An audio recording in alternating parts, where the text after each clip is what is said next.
Hello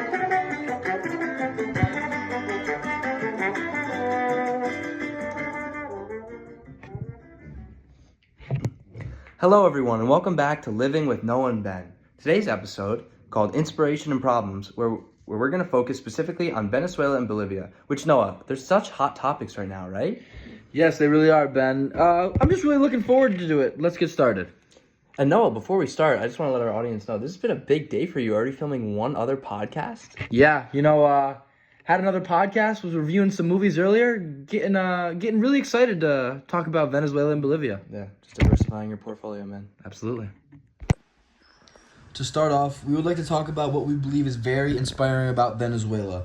In our opinion, we believe that, regardless of the fact that at some points they were very unsuccessful, that as a whole, the Venezuelan people stood up for what they believed was right, regardless of how hard it may have been. One big example of this was when, according to the NACLA.org, over 500,000 civilians participated in the anti-government protest against Hugo Chavez's presidency, and specifically, at the time, recent actions of firing over 10,000 PDVSA workers in favor of Venezuelan nationalists, specifically people that supported his presidency. The reason we believe that this is so inspiring is because it showcases the fact that the common folk in Venezuela were not at all scared to stand up to a higher authority when they felt like something unjust has happened. Ben? Yeah, no, I mean, ultimately standing up for what you believe in is crucial because it really defines the character and integrity of the people, in this case, specifically Venezuela. I mean, if you could look at it right now, what's happening in the United States, a lot of people take to the streets and protest for what they really believe in, put pressure on their elected officials, and it's really just inspiring. It really shows that you're really committed to your morals and principles regardless of the severity of the situation and regardless of how people may respond. Also it inspires other people of Venezuela to be courageous and vocal about their own beliefs, whether they're similar to what their government supports or not. And overall, this really is going to create a country of mutual respect and authenticity, and I think that's really something that we all really need to focus on and think about when hearing other points of view. Additionally, Noah, really advocating for your values can help synthesize social change as well as challenging injustices that will ultimately contribute to a better, more equitable society. There really can't be any change in society unless people talk about things that are going on. And also, change isn't going to come about easy. No one in power is just going to willingly give up their power and their good life for people who don't feel the same way as them. And dude, overall, Noah, everything that we just talked about, me and you both, has just been overall really inspiring to not only learn about, but also do more research into actually what the people of Venezuela represent and what they deeply care for. And I think it's really inspiring not only for us in the U.S., like I said, but just generally in life. If you have something that you really believe in, that really means a lot to you, that really has a big impact on your life, you shouldn't stand back and just keep it to yourself. You should advocate for it. You should talk to other people, see how they're feeling. And if they don't believe the same thing as you should talk to them and let them know about what's going on and why they really should care about it. And encourage them to speak up for what they believe in or join your side, And yeah, Ben, building off that point, I feel like that's how radical change actually happens. That's how things get done in countries around the world. Without people standing up for what they really believe in, nothing really ever gets done. And yeah, I feel like that's a big part of radical change, and that's why we are really inspired by what Venezuela has done. Yeah, and I just want to, before we end this segment, I was just thinking about it while you're saying that. It's very interesting that we call it radical change, because really living uncomfortably and living in such a way that you're not really doing the things that you love or caring about the people that you love is really radical in itself, if you think about it. Because what's life really about? It's really about doing the things you want to do, doing the things you love, and doing things that you care about and with people that you care about. And if you're not doing that, I really think that's really radical. So when you hear things like radical change or radical development or anything that really uses the term radical, you really got to think to yourself, is the change that's trying to be made radical, or is the way we're living radical and we're just trying to get back to how we should live? I think that's a very good point, and yeah, I think that's a perfect way to wrap up this segment. Everybody's probably asking themselves what went wrong. We'll find out after the break. First, a quick word from our sponsors, Churromania. Do you want the best churro you've ever had in your life? Head on down to Churro Mania with their main location in Puerto La Cruz, Venezuela. Have the best churros and anything else you can ever imagine at Churro Mania. Stop on by 7 days a week, Monday through Monday. Now back to our regularly scheduled programming. That ad, I'm kind of in the mood for a churro. What do you think? I'm ordering them right now. Churromania.com. Getting 5. We're splitting them. We're getting 5 and we're splitting them? Alright, I shot 3. I got 2. Well, obviously, you're getting 2 if I shot 3. Yeah, I guess you would. Alright, whatever. Enough talk about churros. So, what went wrong is probably what everyone's wondering, because everything about Venezuela so far has been pretty inspiring, right? Agreed 100%. So, unfortunately, with most stories, it doesn't always have the ending that we really expect, you know? But what really went wrong was Maduro's government was committing a lot of human rights abuses and partaking in anti-democratic and corrupt actions. Clamped down on Maduro and really kind of accused him of the things he was really doing. This included the excessive use of force, curtailing free speech, and also assembly. And then the United States also accused Maduro of consolidating power through undemocratic means. And again, they also accused him of corruption and misappropriation of state assets for his personal gain. And as a result, they imposed really strong sanctions on Venezuela.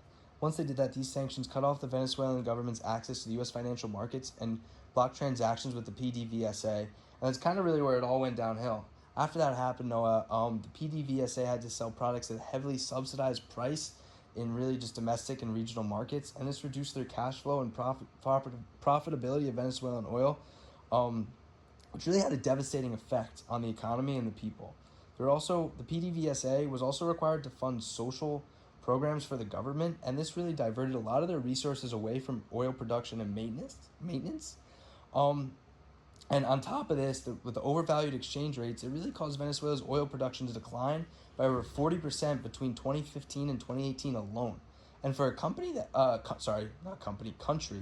a country that relies so heavily on oil, this was really, really devastating. And not only between that short period of time, the oil production declined from over 3 million barrels per day in the late 1990s to just 1.9 million barrels in 2020. Which is really just really astonishing. The refining capabilities dropped by 90%, and little oil revenue remained was used to pay loans rather than reinvest in the industry. So you have this such big drop off in oil production, and with the money that you do make from it, which is not as much as you were making before, you have to use it really just to pay off debts. So you're really just making oil to stay alive in your business. You're not really making much profit off it that can be reinvested into the people around it. You know, we talk about all these towns and people that are really just propped up by these oil companies, and when they don't have the money to put it back into their people, things really start to go downhill. And this started a huge economic crisis in Venezuela, which led to hyperinflation, poverty, and severe humanitarian crises in the country. You know, Noah, so that's really what went wrong. If you have anything to add on it, just keep it going, man. Yeah, I'll be honest. You put that very almost in a positive light. I'm gonna try to take it from a little bit more negative angle. Yeah. I'll be honest. This is like the exact opposite of the way you want your country to go, especially after a president is elected. So, like, while the global oil price declined, initiated the problems, Maduro's people mismanaged the economy, underinvested, and there was political interference in a lot of the stuff that the PDVSA did. And, you know, this plunge in oil prices severely impacted Venezuela's economy, as you said, as it relied on over 90% of its exports, were from foreign currency earnings. So it really didn't make sense what Maduro was doing. You know, years and years of economic mismanagement under Hugo Chavez, and people were looking for a change. People were looking for a more positive economic management, but this is not what they got. Unfortunately, Maduro turned to printing more money to pay for public salaries, social programs, and imports. Crime rates skyrocketed amid the crisis, with rampant gang violence, looting, kidnappings becoming everyday mainstays in a lot of these towns. As a result, you know, people people obviously got to do what's best for them, and they decided to flee due to the severe economic crisis, political instability, and humanitarian emergencies that gripped the country under the Maduro government. And now, since 2014, over 7.5 million people have fled Venezuela, and the country has lost a substantial portion of its working population, as well as a lot of different economic contributors. So like I mentioned, and like we both mentioned, this is essentially Venezuela going backwards and taking all the progress they made with making oil their mainstay in their economy and flipping it on its head and going backwards into some other country that might not be trending in a positive direction. We'll say it that way. Yeah, it's just really disappointing, especially for a country that had so much promise and so much things going for it. Just to see how a couple little things, avoidable things, really, could really take just a step in the wrong direction and just make things get out of control, you know. And on that note, I think we should probably end this segment, right? Yeah, just real quick, I'd like to talk about, obviously the economy was so bad, but I feel like there was an even worse byproduct in my mind in Venezuela. So the social housing state took a massive, massive hit when inflation ballooned and oil revenues plummeted, as Matt Como mentioned in class. Yeah, I remember that. Yeah. Bottom line is that they not only needed money to build this public housing, they needed money to maintain this public housing. And in Venezuela, the money they needed to use came from their oil revenues, and they had become very, very vulnerable to the exportation of oil. But obviously these prices plummeted, and all of a sudden there's no money to fund the public housing that had been promised by an array of government officials. So there's the fact that the public housing system, and specifically the reforms that they wanted to make, could not even withstand an election cycle, and different leaders had different priorities. And some of them didn't even want to talk about prioritizing public housing at all. Overall, what we can learn from this, I believe, as Americans, is that our government leaders need to be as transparent and truthful about what they believe can get done is very important. Specifically, when government officials aren't transparent, fail to tell the truth, or don't pull through with their plans, like what happened with the social housing sector in Venezuela, it erodes public trust, which can lead to widespread criticism about the effectiveness or even the raw intentions of our government. I mean, Ben, think about it this way. If your local government official said you guys were going to get a park and you ended up getting one slide and a metal bar, how would you feel? I mean, yeah, I would feel really just not cared for. I would feel like I'm getting things kind of to be pleased, and not really for the best interest of my family, for my friends, and really the people around me. Yeah, and I think that's how a lot of people in Venezuela thought. Especially, you could even bring it back to like the people of the 23 de Enero neighborhood. Like, they knew what was going on and they decided to make a change. And I don't know. I feel like I can speak for both me and Ben when saying that, you know, when the government officials don't have, you know, the right mindset and aren't really willing to help the people, they need to be removed, and other things need to be put in place in order to better society as a whole.